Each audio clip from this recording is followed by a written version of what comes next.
Good morning all of you. आज हम लोग पढ़ेंगे डार्क रिएक्शन यानी फोटोसिंथेसिस के अंतर्गत, और इसके पहले हम लोग पढ़े थे लाइट रिएक्शन। अब उसी के आगे है डार्क रिएक्शन। ठीक है, देखिए डार्क रिएक्शन की अगर हम बात करें तो इसको कई नामों से जाना जाता है। एक तो कैल्विन साइकिल भी कहा जाता है, कैल्विन नामक साइंटिस्ट ने खोजा था। बायोसिंथेटिक बायोमॉलिक्यूल्स भी कहा जाता है या बायोकेमिकल्स भी कहा जाता है। तो बायोकेमिकल्स इसलिए कहा जाता है क्योंकि यहाँ पे ग्लूकोज का संश्लेषण होता है। जबकि लाइट रिएक्शन की अगर हम बात करें तो वहाँ पे क्या कहा जाता था, फोटोकेमिकल। फोटोकेमिकल इसलिए कहा जाता है क्योंकि लाइट की उपस्थिति में सभी रिएक्शंस हो रहे थे। इसके अलावा यहाँ पे होता क्या है कि कार्बन डाइऑक्साइड का एसिमिलेशंस होता है, कार्बन का रिडक्शंस होता है और कार्बन डाइऑक्साइड का फिक्सेशंस होता है। तो मीन्स तीनों की मीनिंग एक ही है, बस टर्म अलग अलग है। एसिमिलेशन मीन्स उसका यूटिलाइजेशन करना, रिडक्शन मीन्स उसको कार्बन डाइऑक्साइड से ग्लूकोज का निर्माण होना, और कार्बन डाइऑक्साइड का फिक्सेशन करना मीन्स उसको फिक्स करना किसी कंपाउंड्स में। दूसरी चीज़ अब देखते हैं कि है क्या कार्बन डार्क रिएक्शन। तो डार्क रिएक्शन जो होता है स्ट्रोमा पार्ट में होता है क्लोरोप्लास्ट के, जबकि लाइट रिएक्शन कहाँ पे हो रहा था, ग्रैना में हो रहा था। ग्रैना यानी क्लोरोप्लास्ट की ग्रैना में हो रहा था।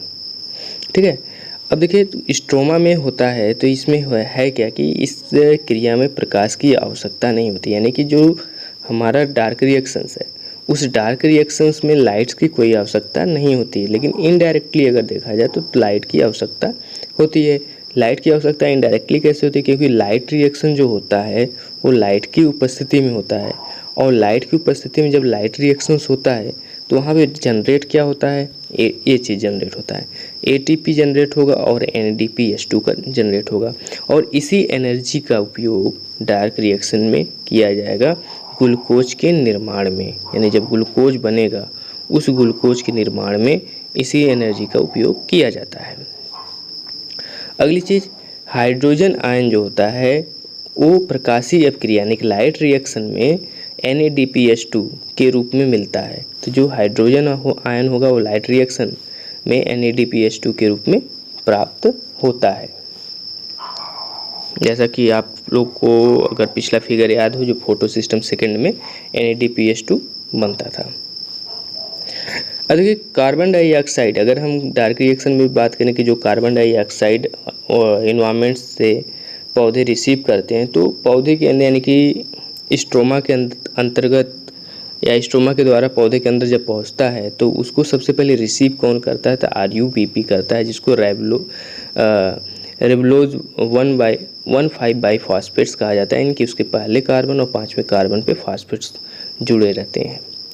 दूसरा एंजाइम कौन सा यूज होता है, रुबिस्को एंजाइम से यूज किया जाता है। अब देखिए कार्बन डाइऑक्साइड जब कार्बन डाइऑक्साइड इससे जुड़ जाता है, मीन्स इससे जुड़ जाएगा, ठीक है, RUPP से रुबिस्को की उपस्थिति में, तो बनाता क्या है, PGA बनाता है। PGA होता क्या है, 3 कार्बन वाला मॉलिक्यूल होता है, इसलिए इसको क्या कहा जाता है, C3 साइकिल कहा जाता है। C3 साइकिल कहा जाता है। मीन्स फर्स्ट स्टेबल प्रोडक्ट जो बनता है वो PGA बनता है, जिससे फास्फोग्लिसरिक एसिड कहा जाता है। अब देखिए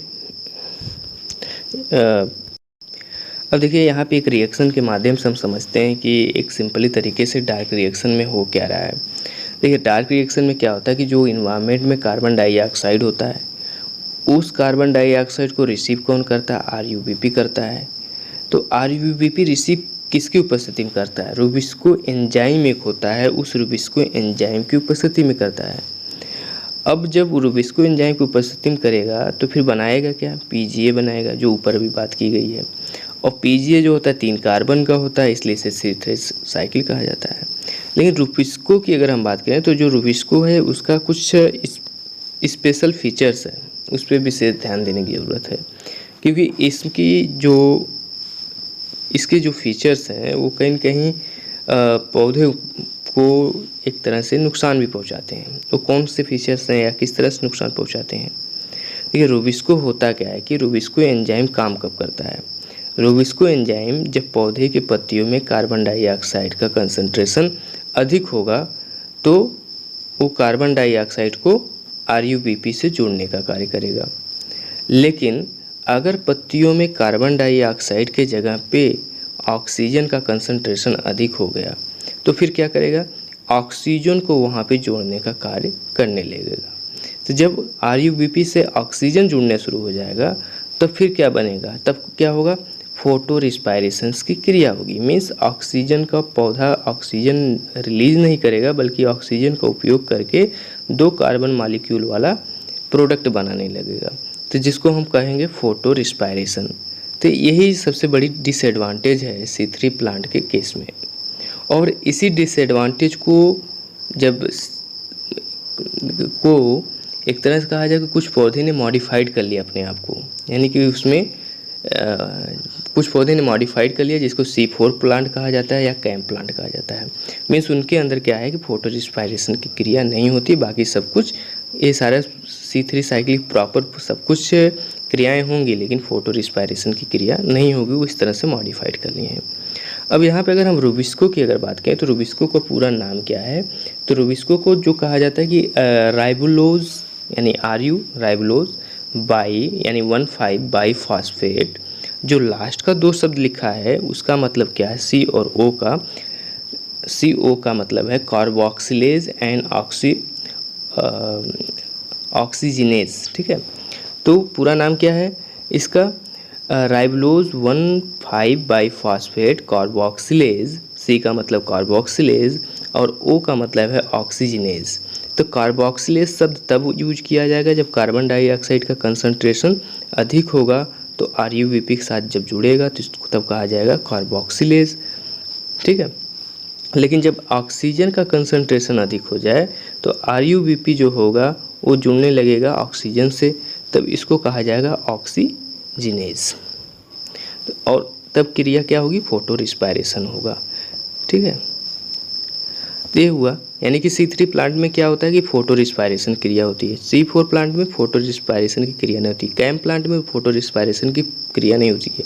तो ये पौधों में यही इसी एक चीज़ की मॉडिफिकेशन हुआ है, यानी कि C3 प्लांट और C4 प्लांट में इसी चीज़ का मॉडिफिकेशन हो गया। जैसे C4 प्लांट में क्या होगा कि फोटो रिस्पायरेशन नहीं होगा। कैम प्लांट में क्या किए हैं, कैम प्लांट अपना एक तरह से एक्टिविटी ही चेंज कर लिया, यानी कि उसका स्टोमेटा रात में ओपन होगा, यानी कार्बन डाइऑक्साइड को रात में यूज करेगा और दिन में ग्लूकोज फॉर्मेशंस करेगा। तो उसको हम लोग अभी आगे डिटेल में पढ़ेंगे। अब देखिए इसके पास एसिमिलरी पावर क्या है। एसिमिलरी पावर मीन्स क्या है कि जो लाइट रिएक्शन हुआ था उस लाइट रिएक्शन के द्वारा कौन कौन से एनर्जी इसके पास है, तो ATP है और साथ में NADPH2 रिडक्टेज है। और ये दोनों मिलकर के इन दोनों का यूटिलाइजेशन कहाँ पे होता है, कार्बन डाइऑक्साइड से ग्लूकोज बनाने के दौरान इसका यूटिलाइजेशन होता है। अब देखिए कितने चरण में होता है, यानी कि कितने स्टेप में होता है, तो यहाँ देखिए स्पेलिंग सही कर लीजिएगा आप लोग, स्टेप के जगह पे स्टेम लिखा गया है तो STEP कर लीजिएगा स्टेप। देखिए 3 चरणों में होता है। एक तो कार्बोक्सिलेशन होगा, रिडक्शंस होगा और रीजनरेशन ऑफ RUBP होगा। तो कार्बोक्सिलेशन मतलब क्या होगा कि कार्बन डाइऑक्साइड का RUBP से जुड़ना पहला चरण हो जाएगा। रिडक्शन मीन्स हो गया कि जब RUBP से PGA बनेगा या फास्फोग्लिसरल्डिहाइड बनेगा तो उसको रिडक्शंस कहा जाएगा, यानी कि रिडक्शन किसका, जो इस पे फॉस्फेट ग्रुप जुड़ा है उस फॉस्फेट ग्रुप का, या यहाँ पे जो फॉस्फेट ग्रुप है उसके रिडक्शंस को, उसका रिडक्शंस होता है, इसलिए इसको दूसरे चरण में। और तीसरे चरण में क्या होता है, RUBP का पुनः उत्पत्ति होती है, तो इसलिए रीजनरेशन ऑफ RUBP ये 3 चरणों में होता है। अब इस फिगर के माध्यम से हम लोग पूरे C3 साइकिल को समझने की कोशिश करते हैं।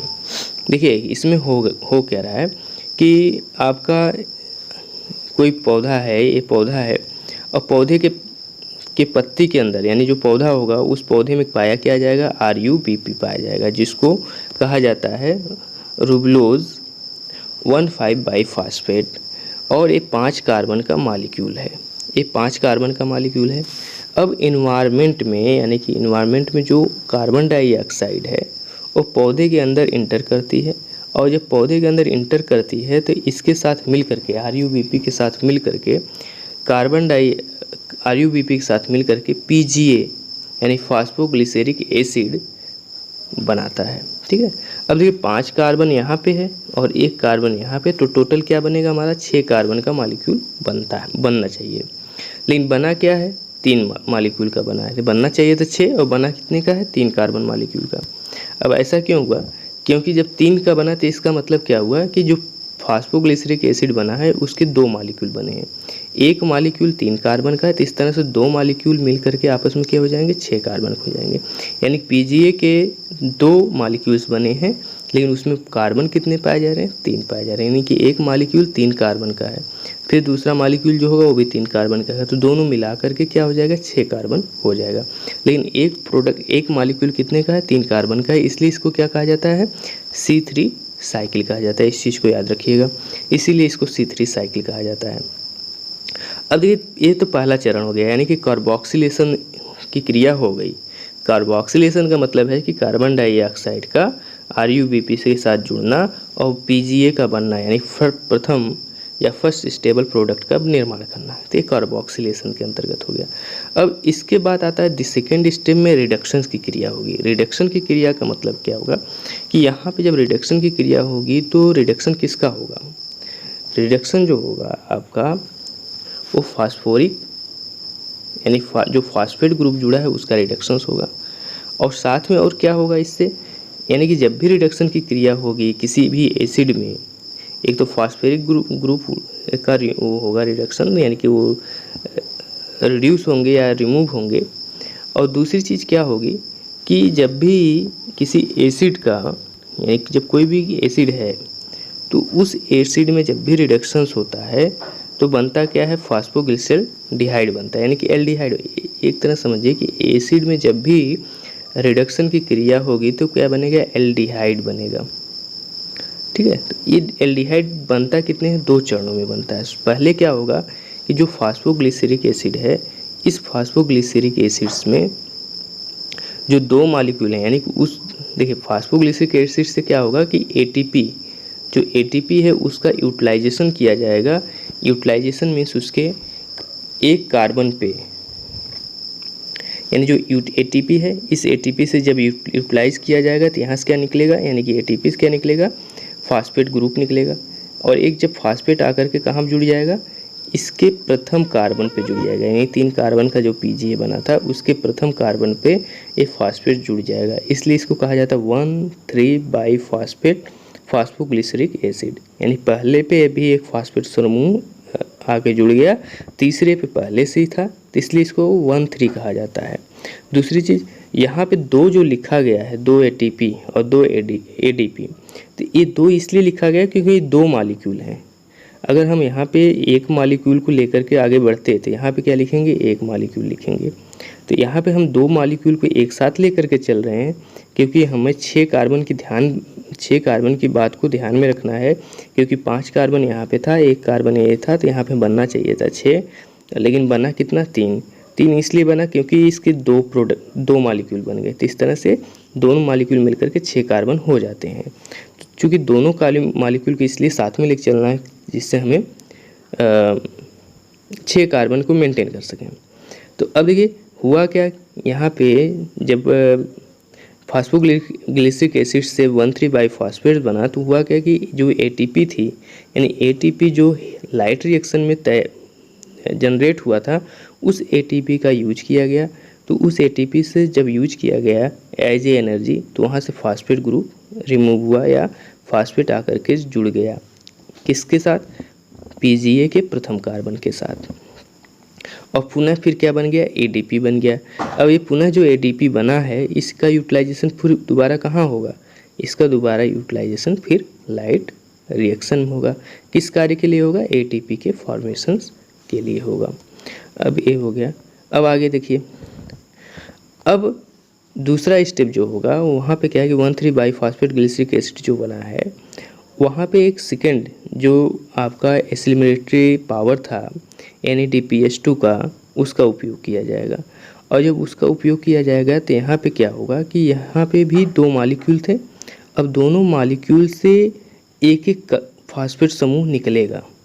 एक एक फास्फेट समूह निकलने का मतलब है, यानी कि जो पहले कार्बन पर यहाँ वाला फास्फेट आकर के पहले कार्बन पे जुड़ा था दोनों मॉलिक्यूल के, उन दोनों मॉलिक्यूल के पहले कार्बन जो फास्फेट जुड़ा था वो अब यहाँ पे क्या हो जाएगा, रिमूव हो जाएगा, एक तरह से रिडक्शन हो जाएगा उसका।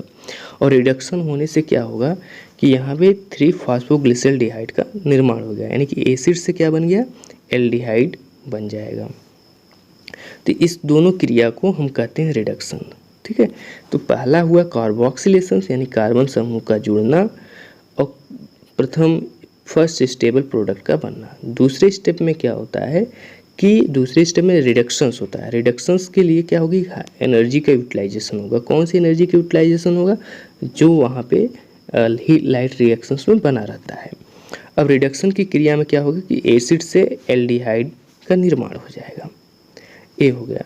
अब तीसरे चरण में क्या होता है कि रीजनरेशन की क्रिया होती है। रीजनरेशन में अब देखिए होगा क्या, यहाँ पे जब 1,3 फास्फेट से 2 फास्फेट मॉलिक्यूल निकल गए। 2 फास्फेट मॉलिक्यूल निकलने का मतलब क्या है कि 2 मॉलिक्यूल हम लेके चल रहे हैं। पहले वाले मॉलिक्यूल का पहले कार्बन से एक फास्फेट गया, दूसरे वाले मॉलिक्यूल से फिर पहले वाले कार्बन से एक फास्फेट चला गया। तो इस तरीके से 2 फास्फेट्स निकल रहे थे। हमको मिला क्या, मिला क्या फाइनली 3 फास्फोग्लिसरॉल्डिहाइड मिला, जो 3 कार्बन मॉलिक्यूल का है और 2 मॉलिक्यूल हम लेकर के कंटिन्यू आगे बढ़ रहे हैं। अब देखिए टोटल अगर 3 कार्बन मॉलिक्यूल का 2 है मॉलिक्यूल, 3 कार्बन है इसका और 2 मॉलिक्यूल, 3 दूनी 6, यानी कि टोटल 6 कार्बन वाला प्रोडक्ट अभी हमारे पास है। अब अगले स्टेप में क्या होगा कि रीजनरेशन की क्रिया होगी। अब देखिए रीजनरेशन में क्या होता है, ये जो 6 कार्बन यहाँ पे है, यानी 3 कार्बन का मॉलिक्यूल है और 2 मॉलिक्यूल हैं और प्रत्येक मॉलिक्यूल के पास 3 कार्बन, यानी टोटल 6 है। तो इसमें से 5 का यूटिलाइजेशन कहाँ पे हो जाता है, पुनः RUBP के निर्माण में हो जाता है और 1 का फिर कहाँ पे जाता है, ग्लूकोज के निर्माण में। तो इस प्रकार से जो डार्क रिएक्शन होता है, उस डार्क रिएक्शन में जो ग्लूकोज बनता है वो 6 कार्बन में से 5 कार्बन का तो उपयोग किया जाता है कि RUBP का निर्माण हो जाए, जिससे डार्क रिएक्शन पुनः चल सके, और मात्र 1 कार्बन का उपयोग किया जाता है ग्लूकोज के निर्माण में। तो मीन्स एक साइकिल जब पूरा ये चला तो पूरी एक साइकिल में हमको मिला क्या, 1 कार्बन का मॉलिक्यूल मिला, 1 कार्बन का मॉलिक्यूल मिला, यानी कि टोटल हमको चाहिए कितना, टोटल 6 चाहिए, लेकिन अभी हमको मिला क्या, 1, इसलिए लिखा गया 1/6, यानी 6 में से 1 हमको मिला।